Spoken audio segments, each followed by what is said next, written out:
Hey everyone, Scott from Carter's the Track. And today I'm talking with my friend Annie, a fellow instructor and teammate at Maui Racing, and one seriously fast racer. Today we are going to talk about racing, coaching, motorcycles, and what keeps her coming back to the racetrack. So let's dig in. All right, today my guest is Annie Lau, Carter's at the Track instructor. Heyo. Also my teammate on Maui Racing. So, Miss Annie, tell me, how long have you been riding motorcycles? I started in 2012. So 14 years ago I started, but I took a couple of years of a break. Um, but Was yeah, this street riding or was this right to the track? it started with street riding, and 3 months in I did my first track day with Keegwins at the track. Oh, so you went right to the track. Yeah, so Oh, I carpooled with a buddy and checked it out and said I will never come back to the track without a motorcycle. okay. So since then, maybe 1 or 2 days I've went to the track to support people. But anyways, my first track day, and I still remember it till this day, October 5th, 2012. Oh, wow. Yeah, like down to the T. Why? Because I got one of Dito's Got Blue Milk photos. Okay. And I wrote the date down, and I can always look back to that photo, and I'm like, that was 5 years ago, that was 10 years ago, or Right. that it's just such a memorable moment. Right. And I'm like, I won't ever forget this track day. Okay. I love And that. I remember my two-piece suit. I remember I had an AGV casual helmet. I had some gauntlet gloves and some boots, just a starter package, right? Like Right, the track rider starter package. Love it. Love it. And yeah. What motorcycle was your first track day on? 2004 Yamaha R6. R6. Yes. So are you really Annie CBR or Annie R6 So or whole shot Annie? Oh. I don't even know now, because I've been on the R6 for 5 years. Yeah. For 5 seasons, I should say. But the CBR kind of stuck to me because that's when I started all my YouTube videos. My YouTube videos are just essentially uploads of all my GoPro footage. I didn't know where else to put it that I can easily access it without having to go back home into my external hard drive to look into my computer. So I figured I'll just dump it on YouTube. I love it. So can I tell you something about YouTube? Go for it. 2021, Jeff and I, who obviously Maui Racing, would come over for dinner. We'd have dinner and we'd lay on the couch and watch your racing videos before we even knew you. 2021. Okay. I think you were running like 2 flats back then, 201s maybe. Yeah, something like that. Yeah. So it's like super cool that we're all together now, like racing and stuff. Yeah. So you started out on 04 R6. 04 R6. Yep. And then you went to your CBR, and then now you're racing a 2012 R6. Yep. And how's the R6 been for you? Oh, it has treated me well. It's been through ups and downs, hiccups, been through a number of crashes, maybe a handful of crashes, and it's done me well. I think the thing that is just kind of blows my mind about you is I know that that R6 is much more of a race bike than your CBR. Yes. But I know you've run almost equivalent lap times on both of them. It's weird, right? It is. Like the amount of effort I think I put more effort into the CBR because of how slow that bike is. No offense to the CBR, but she is so clapped out. Yeah, she is clapped out. She's been through a lot, and I don't know how I ran 154 flat on that thing. I remember the day, and I was just blown away. I don't get it. I don't either. But it's awesome that you could do that. Yes. It's a testament to your talent. Yes. Thank you. So, Annie, how long approximately have you been an instructor with Carter's at the Track? I've been with Carter's for about 4 or 5 years now, 4 or 5 seasons. Um, till this day, I'm very grateful they've took me in and trusted that I can provide the education or the knowledge that I've received in the past throughout the years with Keegan's at the track now, which is now Carter's at the track. Right. Um, So it's been a really positive experience for you. Oh, 100%. Yeah. All the way. The staff, not even, they're not staff, they're family. Absolutely. It is a complete motorcycle community family. Just saw a bird. They've treated me nothing but like family. Yeah. And they're amazing people. They are probably the coolest track day provider on earth. Yeah. And I'm glad I can be a part of that team. I share your sentiments. I'm just curious if you feel like once you got on board with them, like your racecraft and everything, because you're exposed to such I think Jeff said the other day, high level coaches. Mm-hmm. Do you feel like all of your racecraft and like everything you were doing just exponentially went up from working with those people? Oh yeah. I think so prior to getting on staff with Carter's, I think it was COVID year. Okay. It's 2020. 2020. Yeah, 2020, 2020. Yes, 2020. Got laid off from my job. Got all this money from the government. Mm-hmm. I'm like, what do I do with the money? Fuck, I'm going to go to the track. Go to the track. Who do I go with? Right. I'm going to go with someone I know. I knew a few people. I knew Corey, Mm-hmm. knew Eli, Sam Glass. So I figured I'll ride with them. Mm-hmm. And I think since that first day in 2020, joining that track day, I've went every single track day with them ever since that season. Oh, wow. And I think, ever since then, it's always been Carter's. My track times were, sub twos maybe. Mm-hmm. But riding with Carter's in 2020 just kept dropping seconds and seconds, building knowledge, just taking a piece of information from every instructor, which is how I learned from the beginning. Right. It's not listening to one person all the way, right? Because that's only one perspective. Whereas if you get 10 other perspectives, you have all these little tips and tricks. Okay, Totally. So how do I play with them? I'm gonna try one that doesn't work. I'll try another one. Oh, that works.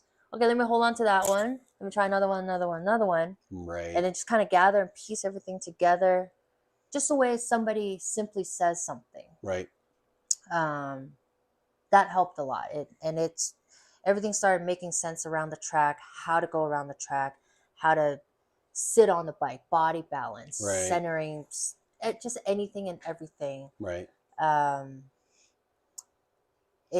Lap times dropped. Yeah, I think my experience with Carter's was very similar. Okay. Obviously, I'm not even remotely as fast as you. You'll get there. And I'm hoping with some coaching, maybe you can I will help you instead of Ching. Oh, okay. So, well. Wow. Okay, I love that. He's tried to, ask for a few tips and tricks, not realizing he's your competition. Since then, I'm like, sorry, buddy, I can't help you. It's all good. We're going to beat Ching on this bike. Yes. So. Oh, is that one of the... He's one of them. Yeah. Ching, he's coming for you, Ching. So, yeah, I love that guy. I love talking with him. I have a lot of fun with him. So, I've had a similar experience with Carter's. I love the approach that they've had with me, and obviously coming on staff. So very similar to what you had said. So, tell me a little bit about your racing. How's that been? I know you've won a lot of championships. I know you've done really, really well in the expert. I'm not 100% sure on all of your accolades in expert, but I know I continually watch you beat up on everybody in there. So tell me a little bit about the racing with AFM. Racing with AFM, or with the competition in AFM, I think we're a challenge. Yeah. I think from my novice season, even prior to jumping into AFM, I hear all these people are so fast. And I'm like, okay, that's why I never jumped in. People have been telling me, oh, you're fast enough to race. Okay. I'm like, I don't feel fast enough. So finally, I think 2021 is when I jumped in, and you you can see you'll fit in somewhere, Yeah. right? You're not gonna your first race you won't fit in the front of the pack. You may or may not be the last one, but you're out there for the experience. Right. And so my first goal on my first race was not to be last, but another goal was to maintain my mindset to treat that first race like a track day, because I know what I'm capable of. I know what I'm confident of. So I applied what I know and what I only know, not to take any risk, and Right. just survive the first race. Yeah. Great. Cool. I survived. You went out with a plan. Yes. And just to play it safe, be a chicken, whatever. I don't remember my results, but race after race after race, it's just been, again, picking up little tips and tricks, little racecraft, little mistakes, learn from the mistakes, or picking up little pieces and learning from that and building it. So you've had a positive experience as a racer. Yes. I know you've done quite well. You are I do okay. continually beating up on everybody on your 600. You know, there's always going to be a bigger fish. Yeah. And so my goal now has bumped up to somebody else, right? It's always going to be someone faster. And if you know you are always going to get that person. Right. Okay, who's the next guy? Who's the next carrot? So one of my favorite things about being on track with you is you're a very warm and like kind of bubbly person, and you're happy and you're always smiling. And I can always see that even when you have your helmet on. Like that's your body language. And like one of the things that Annie does to me, because she's kind of like my little sister, is when she passes me, which is frequently, she gives me one of these while she's in tuck. And, you know, it'd make you mad if it was anybody else. But with Annie, you just like smile and like just go. So hi, bye. That's pretty much it. You're in full tuck and you get one of these. So I always love that. You wouldn't think you look forward to it, but I've just come accustomed to you passing me and giving me the little wave. So. I know this is A group, so where's Annie right now? Yeah. I make sure to go on right after you. Yeah. That way you can't pass me and like humiliate me with my little wave. I remember you passed me and you did the same thing. And I think I was coaching somebody. Did it make you smile? Oh yeah, it made me chuckle. I'm like, you'll get it afterwards. So another story to that, and we can talk about this in a little bit more detail if you'd like. You recently started riding dirt bikes too. Oh shit! And I know when we were riding, I feel my palm. It's sweaty. It's clammy. It's sweaty just thinking about dirt bikes. So the last time that we went dirt bike riding, when I passed you, I made sure to give you. So tell me about dirt biking. I know you just got a new dirt bike, a Honda, and I know you've been going out and riding and practicing, and I know you're in like the B- group right now, but please. I think it's like the C- group. If how do you feel about the dirt biking? What's the experience been like? It is truly nerve-wracking. I think going from traction to the polar opposites. Yes. Almost every second, if I'm not positive throttle and I just let the engine kind of do its thing, it's just sliding all over the place. And I think it takes me a few minutes into the ride, or maybe an hour into the ride, or maybe never even getting used to it on that ride. Yeah. But there are some times when I notice I get so flustered at the situation, but then it comes back to me, because I'm the one who chose to be out there. I'm the one sitting behind the bike, right? Right. There's that, not the peak of anger or frustration, right? But it's like maybe at the 75% of frustration and irritation that I'm like, fuck this, I gotta get out of here. And so I'm just gonna pin it, and I pin the gas with with all the confidence in the world, like no fucks given. I'm like, how come I can't feel this the whole way? Like, And I don't it understand. probably stabilizes the bike and it feels better to you. Yes, exactly. Like everything that is supposed to be, it takes to that. I'm ecstatic that you're on dirt. It's a whole nother playing field, and a lot of it will, I think, help with this. Yep. It's just, yeah. And the big thing about dirt is the same camaraderie that we have at the racetrack, but you also get to the top of mountains and see beautiful views and see stuff that most people don't get to see. So Yeah. I'm stoked that you're on dirt. Tell me what it's been like racing in Maui Racing. Tell me about that experience with the team. It has been, I think, the closest experience to professional. I don't know what it's like to a professional team, but as far as the appearances, we are badass. We are official. Yeah. Like, Maui's crew, I should say Jeff Baldwin, picks and chooses who he brings to his pad or his pit. Yep. And it's been all the great people in the world, the Yep. nicest people in the world that you, kindest, most giving, most genuine human beings in the Absolutely. world. It's always been a great experience with, late night talks or dinner or just a team effort to keep the paddock or keep the pit alive. Yeah. And each of us have our responsibilities, and Yeah. that's what brings us together and brings us as a whole into that pit. Yeah. um I think, and I'm sorry, please. and people are just so supportive, Yeah. just within the pit alone, and being that supportive, it makes you want to pour the same gesture out to Yes. everybody else, and that kind of builds into being a kartist instructor. Totally. Yeah. I think Jeff sets a really great standard for all of us. Yes. I agree with everything you say. Like, collectively, everybody supports one another. Everybody's willing to put in the effort because everybody else is.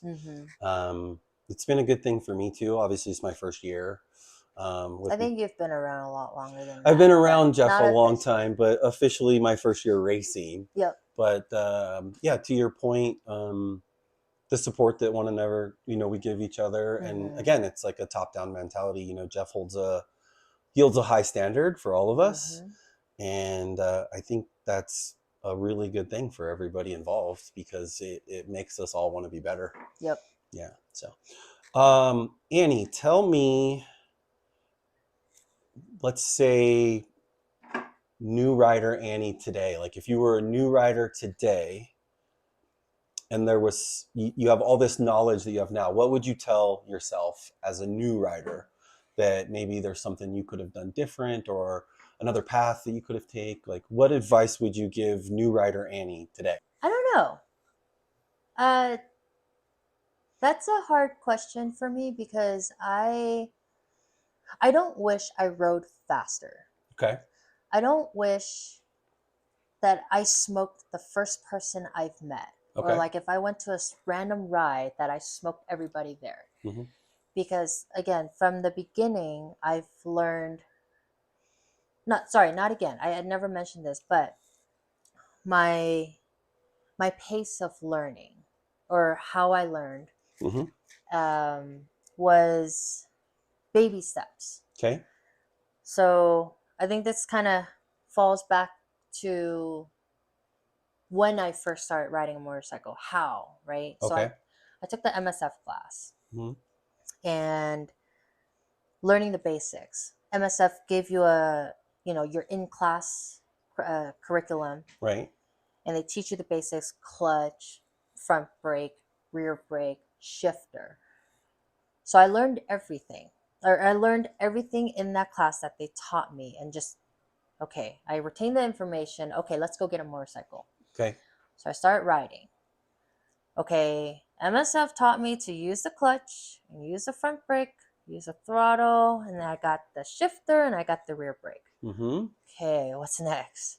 Okay, let's yank on the throttle a little bit more. Oh my God, that goes really fast. And it was just an EX500. Okay. But it's not like your typical scooter, your pedal racer scooter that you manually pedal to get the wheels going, but this time it's in your hand. Right. I'd like to tell myself I've learned the proper way to go about riding That's motorcycle. super fair. Yeah. So till this day, I'd like to tell every single person out there, if they ask me, practice what you know. Okay. And keep excelling on that. And that's actually what Jeff Baldwin says too. It's really interesting. His theory on that is pretty similar to mine. Yeah. But practice what you know and keep practicing what you know, and allow yourself a 10% window to practice something you per se suck at or you feel weak in. But focus on your better things, your better traits, and excel in that. So when you master that, and that's to say around the track, let's say you're really comfortable in turn one. Keep going at turn one, however comfortable you are. And if you're very confident in it, great. Keep holding that and practice turn two, right? And then practice turn three. And eventually things build together. Something will click. That's interesting that you say that, because Jeff and I had lunch a couple days ago. Where was the invite? Where was the invite? Yeah, you were working, sweetheart. Oh. Yes. Oh, right, lunch. Okay. Yes. So, and we were talking about when you coach people, it's not always coaching them to tell them the things they did wrong. A lot of times it can tell them, and it's funny because you just said turn one, and he was talking about coaching with Cammie, and he asked her, what's your best corner? And she said turn one. I'm like, okay, so like, let's keep working on turn one to where it gets so good that you've built this repetition, and then all of a sudden you're taking all those fundamentals from turn one and you're putting them into turn two.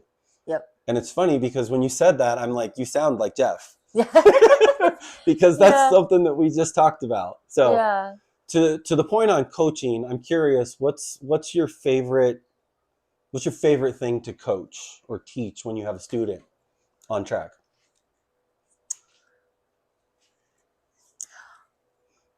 If you're asking like which part of the aspect, are you like a body position person? Are you a line person, an apex?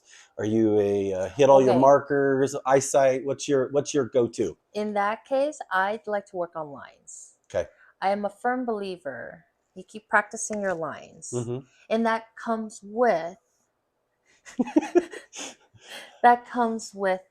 braking markers, entry, the corner, exit. Yeah, we need to get that fly software. I like teaching lines because you can't go wrong with lines. Yeah. People come to the track because they want to drag their knee or they want to get faster.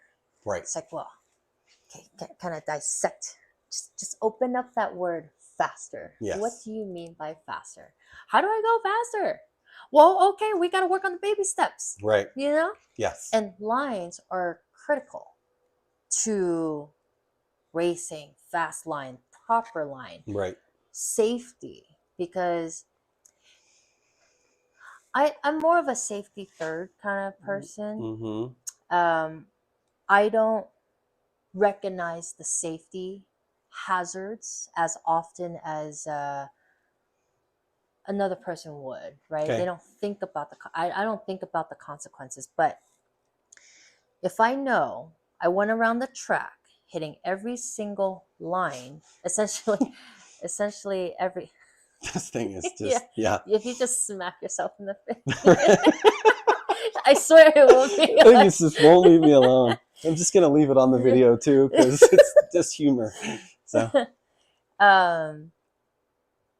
if you hit your lines, that will come, that consist of your markers, right? Your Mm-hmm. entry, your mid corner, your exit, where are your eyes, eye placement, body placement, bike placement. But what I've noticed is some people don't care about lines Yeah. because they think it's not important. They want the photo. They want the photo. They want the body position. Mm-hmm. They want speed. Mm-hmm. Like, oh, I didn't go 150 down this front straight. Why? Yep. Okay, well, let's work on your line and turn 15 maybe. Your exit, right? Yeah. Yeah. I think that's my favorite thing. Yeah, I think. Oh, please continue. Oh, and I don't mind. Of course, I don't mind teaching them everything else. Whatever. I always like to ask them what they want to work on today. Mm-hmm. And if it's, let's say body position, but okay, yeah, let's work with body position, and hey, let's try some lines. Yeah. Or let's try some braking markers. Mm-hmm.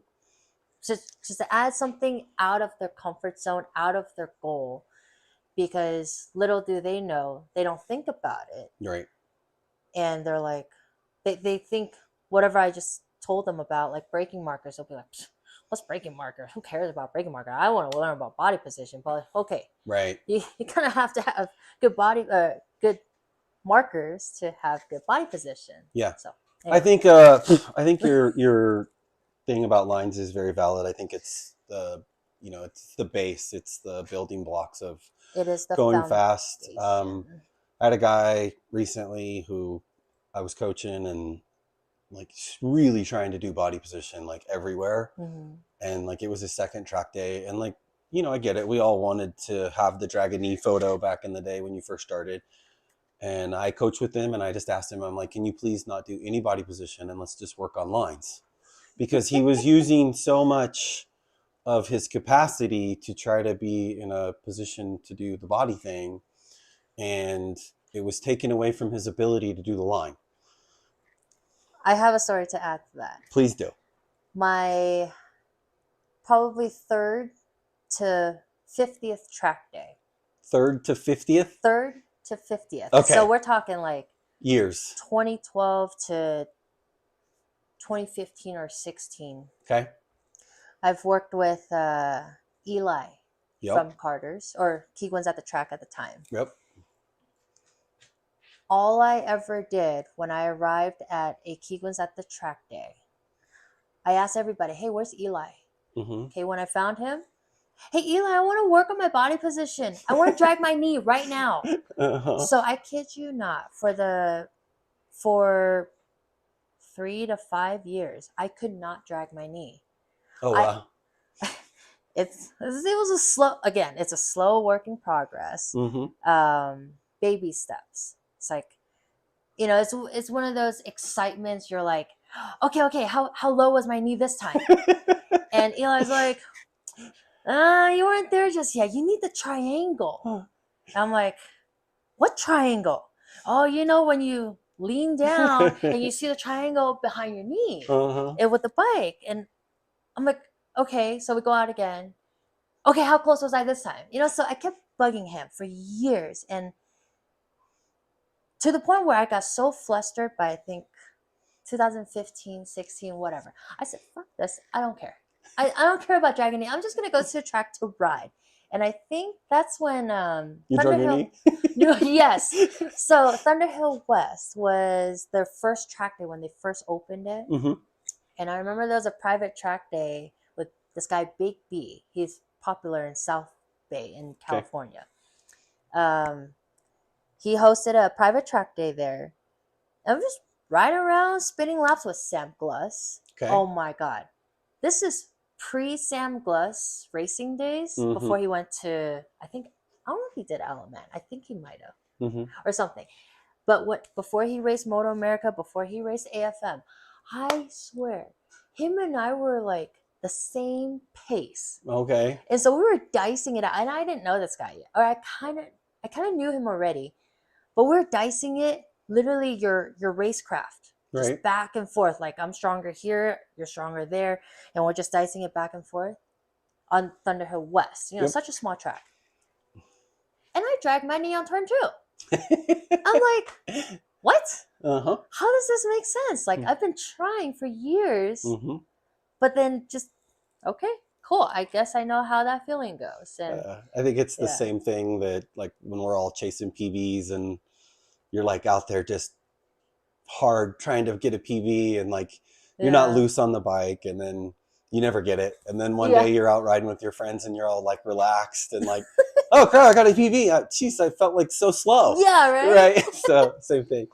Annie, if somebody was never been, or if somebody had never been to the track, but they wanted to come to the track and they were nervous about doing it, what would you tell them?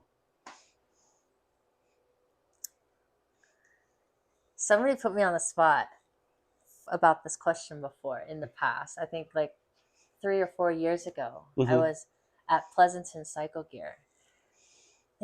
Okay. They said, hey, what would be the one thing you tell somebody who's going to the track, whether it's a first time or they're a returning customer?